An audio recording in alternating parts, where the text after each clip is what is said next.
नमस्कार, India voice पर स्वागत है आपका। मैं हूं आपके साथ प्रियंका मिश्रा। बुलेटिन की करेंगे शुरुआत। दिल्ली से बड़ी खबर सामने आ रही है। 15 अप्रैल को केजरीवाल की याचिका पर सुप्रीम कोर्ट में सुनवाई। गिरफ्तारी के खिलाफ हाईकोर्ट के फैसले को दी चुनौती। केजरीवाल ने ईडी के द्वारा गिरफ्तारी को गैर कानूनी करार दिया।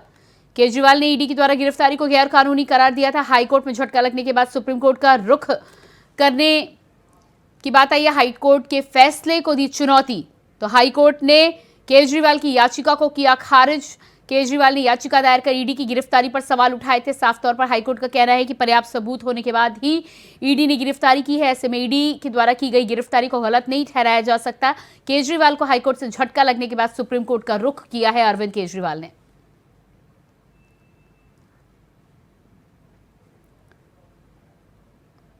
तो अरविंद केजरीवाल ईडी के खिलाफ गिरफ्तारी की याचिका लेकर पहुंचे सुप्रीम कोर्ट। 15 अप्रैल को केजरीवाल की याचिका पर सुप्रीम कोर्ट में होगी सुनवाई। 15 अप्रैल को केजरीवाल की याचिका पर सुप्रीम कोर्ट में होनी है सुनवाई।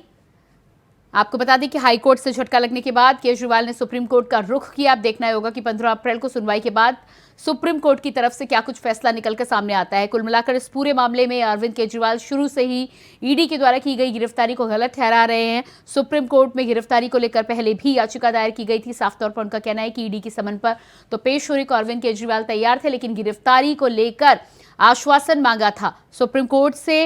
यह अपील खारिज होने के बाद ईडी ने अरविंद केजरीवाल की गिरफ्तारी की थी और इसके बाद ईडी की कस्टडी के बाद न्यायिक हिरासत में है अरविंद केजरीवाल। 15 दिन की न्यायिक हिरासत में तिहाड़ जेल में इस समय अरविंद केजरीवाल को रखा गया है, जिसके बाद हाईकोर्ट में याचिका के बाद अब सुप्रीम कोर्ट का रुख किया है अरविंद केजरीवाल ने। देखना ही होगा कि 15 अप्रैल को अब सुप्रीम कोर्ट में दोनों पक्षों की दलीलों के बाद क्या कुछ फैसला सुप्रीम कोर्ट की तरफ से निकलकर सामने आता है। इस पूरे मामले में ईडी की दलीलों की बात करें तो ईडी बार बार अरविंद केजरीवाल को मुख्य आरोपी के तौर पर देख रही है। ईडी का कहना है कि हमारे पास पर्याप्त रूप में सबूत है, ऐसे में अरविंद केजरीवाल की गिरफ्तारी को लेकर सवाल नहीं उठाया जा सकता। दूसरी तरफ लगातार सुप्रीम कोर्ट में इस पूरे मामले में अब 15 अप्रैल को सुनवाई होनी है। देखना ही होगा कि ईडी की तरफ से क्या कुछ दलीलें दी जाती हैं और अरविंद केजरीवाल की तरफ से अरविंद केजरीवाल के वकील मनु सिंघवी क्या बचाव करते हुए नजर आते हैं।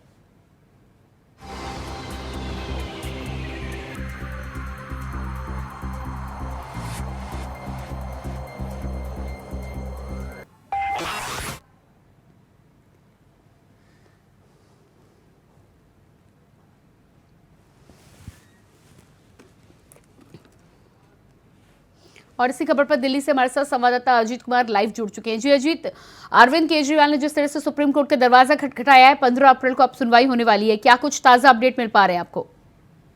देखिए प्रियंका, बिल्कुल बताना चाहूंगा, बीते बुधवार को यानी कि कल मुख्यमंत्री अरविंद केजरीवाल की तरफ से हाई कोर्ट के फैसले को चुनौती देते हुए सुप्रीम कोर्ट का दरवाजा खटखटाया था। हालांकि जब कल उन्होंने सुप्रीम कोर्ट का दरवाजा खटखटाया था तो उस समय तत्काल सुनवाई की मांग की गई थी, लेकिन शाम के समय जिस तरीके से खबर सामने आई कि सुप्रीम कोर्ट ने इस मामले में तत्काल सुनवाई से साफ इनकार कर दिया, उसी समय से आशंका जताई जा रही थी कि अब इस मामले पर जो सुनवाई है वो सोमवार को संभव हो सकती है, क्योंकि अब जिस तरह से कोर्ट की छुट्टियां पड़ गई तो इससे साफ तौर पर प्राथमिक तौर पर अंदाजा यही लगाया जाता है कि सोमवार को ही सुनवाई तो होने की संभावना है। अब जिस तरीके से खबर आ रही है कि सुप्रीम कोर्ट हो सकता है कि 15 अप्रैल को इस मामले में सुनवाई करे और जो मुख्यमंत्री अरविंद केजरीवाल की तरफ से याचिका दायर की गई है, क्योंकि हाई कोर्ट में इससे पहले याचिका दायर की गई थी जिसमें गिरफ्तारी के खिलाफ याचिका दायर की गई थी। हालांकि बीते दिनों जिस तरीके से कोर्ट ने साफ तौर पर हाईकोर्ट से झटका लगा और अब सुप्रीम कोर्ट में इसी हाईकोर्ट के इसी फैसले को चुनौती देते हुए मुख्यमंत्री अरविंद केजरीवाल की तरफ से याचिका दायर की गई है, जिस पर बताया जा रहा है कि 15 अप्रैल यानी कि सोमवार को इस मामले में सुनवाई हो सकती है। जी प्रियंका। जी बिल्कुल, तो इस पूरे मामले में जिस तरह से 15 अप्रैल को सुनवाई की बात निकलकर सामने आ रही है, अरविंद केजरीवाल बार बार ईडी की गिरफ्तारी को गलत ठहराने की यहाँ पर कोशिश और कवायद में लगे हुए हैं। क्या लग रहा है आपको, ईडी की तरफ से जिस तरह से हाईकोर्ट में दलीलें रखी गई थी और हाईकोर्ट ने उस पर फैसला लिया था, सुप्रीम कोर्ट में क्या कुछ फैसला आने की उम्मीद मानी जा रही है? किसका पड़ रहा है ज्यादा भारी होने की उम्मीद की जा सकती है? देखिए प्रियंका, ये कह पाता शायद जल्दबाजी होगा, लेकिन एक बात इसमें साफ तौर पर कही जा सकती है कि सुप्रीम कोर्ट में जो मुख्यमंत्री अरविंद केजरीवाल के जो वकील है अभिषेक मनु सिंघवी, उनकी तरफ से जो भी दलीलें दी जाए, लेकिन हाई कोर्ट ने ये जरूर कहा है कि जो मुख्यमंत्री अरविंद केजरीवाल की जो गिरफ्तारी है वो संवैधानिक तौर पर ठीक है, यानी कि जो ईडी ने जो कथित शराब घोटाले में मुख्यमंत्री अरविंद केजरीवाल को जो गिरफ्तार किया था और उसको हाई कोर्ट ने सही ठहराया है। तो अब ऐसे में देखना ये होगा कि इस मामले में सुप्रीम कोर्ट में किस तरह की दलीलें दी जाती है, किस तरह की जो बातें हैं वो रखी जाती है। लेकिन जिस तरीके से ईडी बार बार इस मामले में कहीं ना कहीं मुख्यमंत्री अरविंद केजरीवाल को उस पूरे जो शराब घोटाले का मामला जो सामने आया, इस पूरे मामले में मुख्यमंत्री अरविंद केजरीवाल को किंगपिन बताया जा रहा है, क्योंकि आम आदमी पार्टी के संयोजक होने के नाते और दिल्ली के मुख्यमंत्री होने के नाते मुख्यमंत्री अरविंद केजरीवाल को इस पूरे मामले में महत्वपूर्ण भूमिका बताई जा रही है। तो निश्चित तौर पर कहा जा सकता है कि सुप्रीम कोर्ट से कहीं ना कहीं मुख्यमंत्री अरविंद केजरीवाल के लिए एक बहुत बड़ी चुनौती जरूर होने वाली है। जी बिल्कुल अजीत, इस तमाम जानकारी के लिए बहुत शुक्रिया आपका। और इसके बाद बात करेंगे अगली खबर को लेकर। चुनाव से पहले बीएसपी को लगा बड़ा झटका, सांसद मलूक नागर ने छोड़ी बीएसपी। बिजनौर से सांसद मलूक नागर ने छोड़ी पार्टी। बीएसपी पर मलूक नागर ने लगाई गंभीर आरोप, स्टार प्रचारकों के नाम नहीं होने पर जताई नाराजगी। मलूक नागर ने ज्वाइन की आरएलडी, जयंत चौधरी ने कराया आरएलडी में शामिल। चुनाव से पहले बीएसपी के लिए एक झटका सामने आ रहा है। बिजनौर से सांसद मलूक नागर ने पार्टी छोड़ी है, साफ तौर पर स्टार प्रचारकों में नाम नहीं शामिल होने को लेकर नाराजगी जताते हुए नजर आए। इसके अलावा जयंत चौधरी ने आरएलडी में शामिल कराया है मलूक नागर को। तो तस्वीरें आप देख पा रहे हैं, जयंत चौधरी ने आरएलडी में मलूक नागर की एंट्री करवाई है। बताया जा रहा है कि जयंत चौधरी के संपर्क में थे मलूक नागर और यही वजह है कि आरएलडी की तरफ रुख किया है। बहुजन समाज पार्टी को छोड़ अब आरएलडी का दामन थामा है मलूक नागर ने। हमारी इमीडिएट 2024 के लोकसभा कैंपेन को मदद मिलेगी, एनडीए को बहुत मदद मिलेगी। सभी जगह प्रत्याशियों के लिए आप संपर्क करेंगे और पूरी ताकत लगाएंगे। इनका स्वागत करता हूं। ये हरी डोरी जो प्राकृतिक निशानी है हमें धरती माँ से जोड़ेगी और किसानों के प्रति जो हमारी एक संवेदनशीलता है, जिम्मेदारी है, उसको हमेशा याद दिलाएगी। और ये हमारे और उनके रिश्ते की प्रतीक है। मैं इनको बांध के हरी डोरी को स्वागत करता हूँ।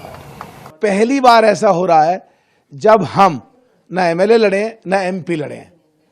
देश के लिए कुछ करना है, 39 साल का हमारा पिछला बैंक बैलेंस है हमारे पास, तो घर में तो नहीं बैठ सकते, तो इसलिए आज इस्तीफा हमने दिया। इसका जवाब ये दे सकते हैं कि बीएसपी के इतिहास में ये रिकॉर्ड है कि या तो एक टर्नओवर में कुछ दिनों के बाद निकाल दिया जाता है या पार्टी छोड़ के चला जाता है। हम 18 साल रहे करीब, और राजनीतिक हमारा जो परिवेश है और सामाजिक जो परिवेश है या राजनीति करने के लिए जो परिवेशों की जरूरत पड़ती है, जहां से मैं एमपी हूं, वो हिंदू मुस्लिम जो झगड़ा हुआ था वो पश्चिमी उत्तर प्रदेश के कवाल गांव में मेरी लोकसभा में है। उन सारी हैसियत का एक भी आदमी या तो छोड़ करके चला गया या उसको पार्टी से निकाल दिया है। 18 साल लगातार रहे, ये हमारा रिकॉर्ड है। हमने कई बार कड़वे घूंट भी भरे, चुप रहे, एमएलए नहीं लड़ाया गया, चुप रहे, एमपी नहीं लड़ाया गया, चुप रहे, स्टार प्रचारकों में भी सूची में नहीं डाला गया, चुप रहे। लेकिन देश के लिए काम करना चाहते हैं, देश के लोगों के लिए काम करना चाहते हैं, इसलिए आज मजबूरी में पार्टी छोड़नी पड़ रही है, कहीं नया घर तलाशेंगे। पहली बार ऐसा हो रहा है।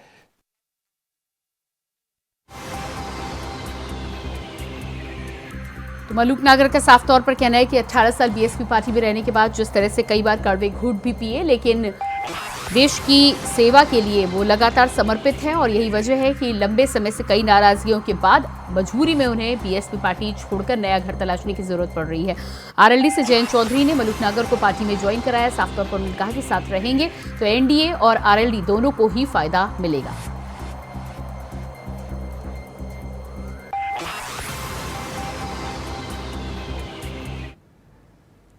और इसके बाद आइए आपको सीधे लिए चलते ऋषिकेश, जहां पर प्रधानमंत्री नरेंद्र मोदी आज पहुंचे हैं, जनता को संबोधित कर रहे हैं। क्या कुछ कह रहे हैं आप भी सुनिए।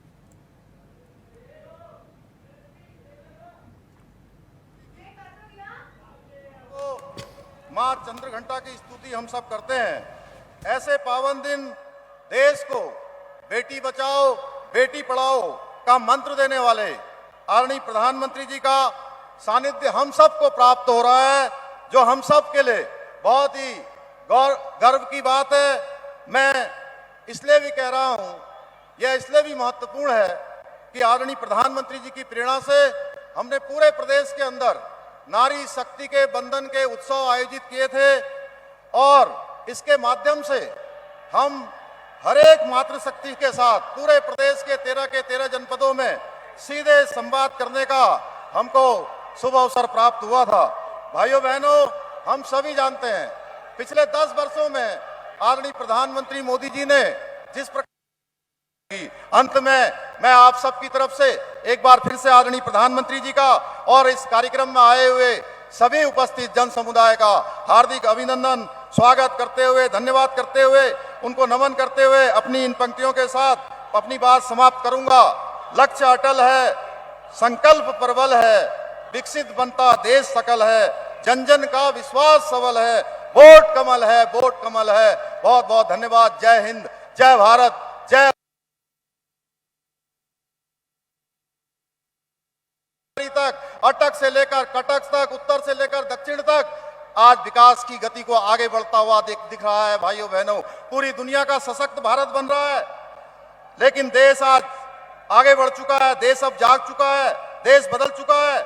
आज नया भारत अपने उज्जवल भविष्य के लिए सजग और संवेदनशील है। भाइयों बहनों, एक कमाल की बात तो यह है कि जिन्होंने देश के अंदर इमरजेंसी लगाने का काम किया, केवल अपने परिवार की स्तुति करने वाले लोग, समाज को जातियों में बांटने वाले लोग, हर दिन एक नया घोटाला करने वाले लोग आज परेशान है। भाइयों बहनों, इन सबकी परेशानी है मोदी जी, क्योंकि मोदी जी का मंत्र है, न मैं खाऊंगा न किसी को खाने दूंगा। इसलिए भाइयों बहनों, मेरा मानना है कि 2014 से 2019 का जो समय था, देश की आवश्यकताओं को पूरा करने का समय था।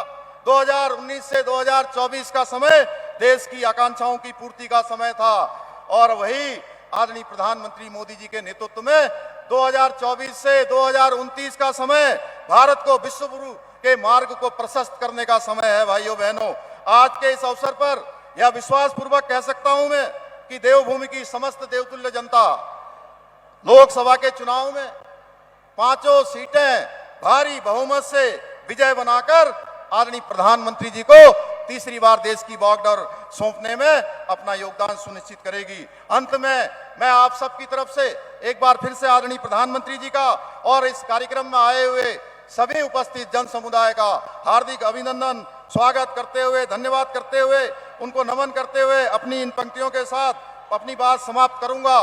लक्ष्य अटल है, संकल्प प्रबल है, विकसित बनता देश सकल है, जन जन का विश्वास सबल है, वोट कमल है, वोट कमल है। बहुत बहुत धन्यवाद। जय हिंद, जय भारत, जय उत्तराखंड, भारत माता की। बोलो भारत माता की। मोदी जी को जय श्री राम, मोदी जी को जय श्री राम। धन्यवाद मुख्यमंत्री जी ने अपना वक्तव्य हम सबके सामने रखा। अब मैं हमारे मंच पर संबोधन करने के लिए एक ऐसे व्यक्तित्व यहाँ उपस्थित हैं जो किसी के बेटे हैं तो किसी के भाई हैं, किसी के जीवन रक्षक हैं तो किसी के लिए अन्नदाता हैं, किसी माँ के बुढ़ापे का सहारा है तो किसी बहन को पक्की छत देने वाले हैं, जो सपने दिखाना जानते हैं और उन्हें पूरा करना भी जानते हैं, जिसकी गारंटी पर 140 करोड़ की संख्या भारतीयों को है भरोसा, जो अपने समर्पण, त्याग और राष्ट्र प्रथम के सिद्धांतों के प्रतीक हैं। ऐसे उत्तराखंड वासियों की तरफ से, जो उत्तराखंड वासियों के हृदय में बसते हैं, कण कण में बसते हैं, ऐसे हमारे सबके आदरणीय प्रेरणा के स्रोत प्रधानमंत्री जी को मैं आमंत्रित करना चाहूंगी कि वो अपना संबोधन हम सबके सामने रखें।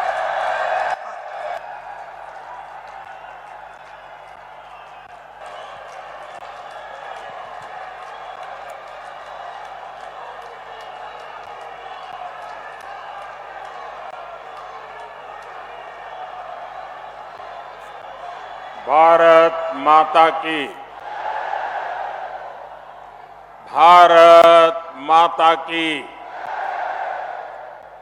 भारत माता की। सभी दाना सयाणु दीदी, भोली चाचा, बड़ियों तय मेरू प्रणाम। मां गंगा के सानिध्य में बसे चार धाम के द्वार ऋषिकेश में इतनी विशाल संख्या और इतने बड़े उत्साह उमंग के साथ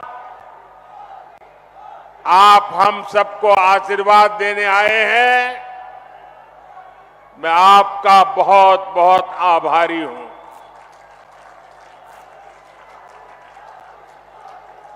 मैं उत्तराखंड आता हूं तो आपसे आशीर्वाद मांगने के साथ ही आप सभी परिवारजनों के साथ पुरानी यादें भी ताजा कर लेता हूं।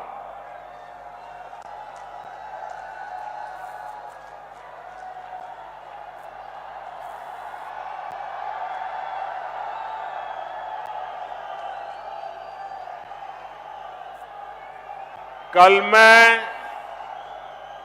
भारत के दक्षिणी छोर पर सागर तट पर बसे तमिलनाडु में था और वहां भी लोग कह रहे हैं फिर एक बार, फिर एक बार, फिर एक बार।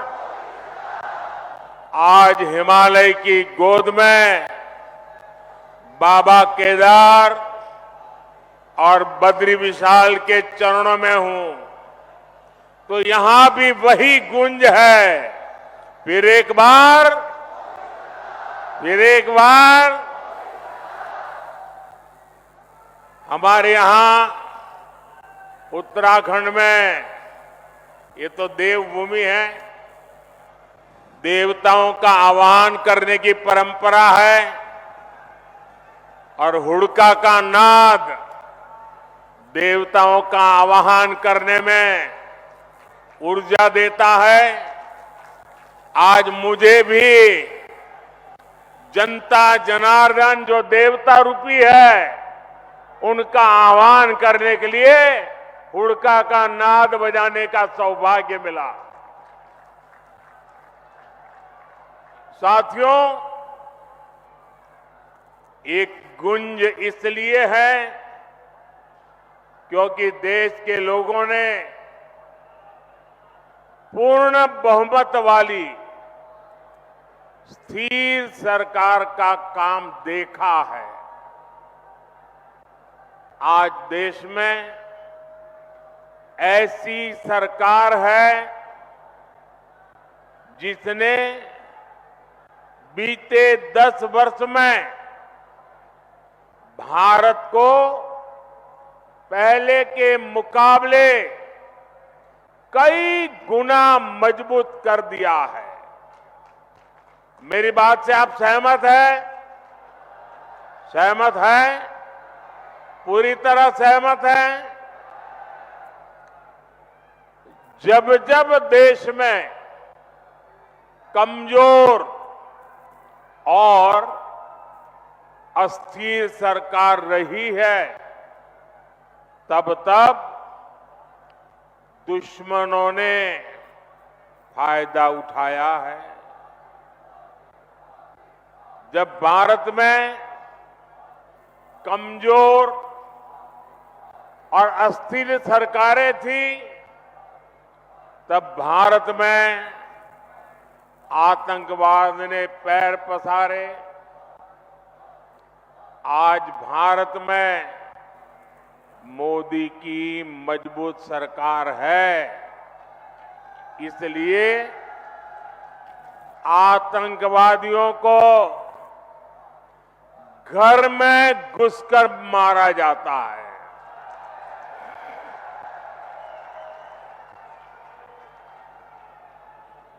आज भारत में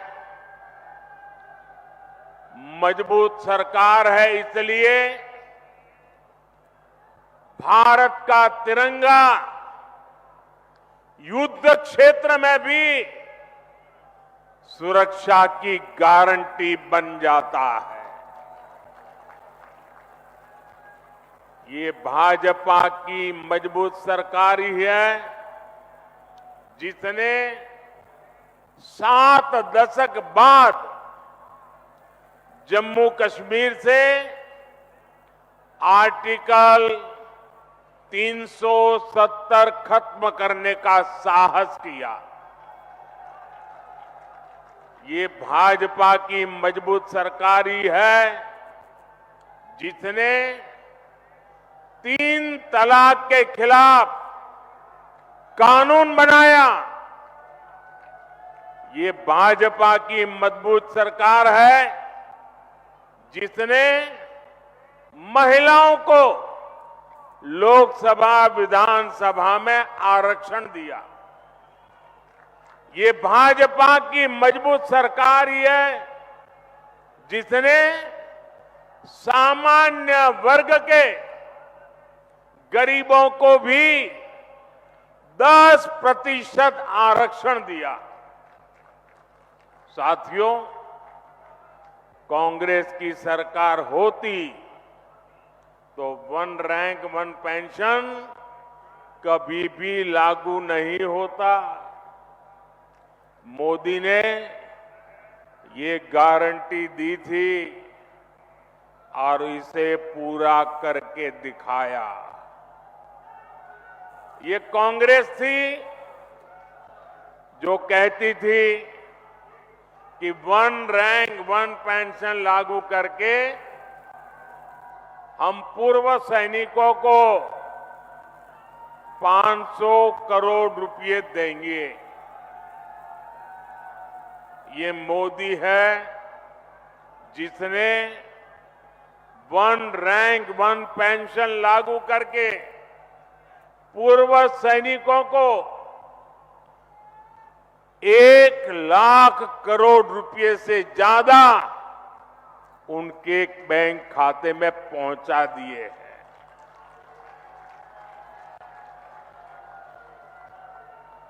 यहां उत्तराखंड में भी 1 रैंक 1 पेंशन के 3,500 करोड़ रुपए से ज्यादा सैनिक परिवारों को मिले हैं। भाइयों और बहनों, कांग्रेस के समय में तो जवानों के पास बुलेट प्रूफ जैकेट तक की कमी थी। दुश्मन की गोली से बचाने के लिए पुख्ता इंतजाम नहीं था। ये भाजपा है जिसने भारत में बनी बुलेट प्रूफ जैकेट अपने सैनिकों को दी, उनके जीवन की रक्षा की। आज आधुनिक राइफल से लेकर लड़ाकू विमान और विमान वाहक पोत तक देश में ही बन रहे हैं। मेरी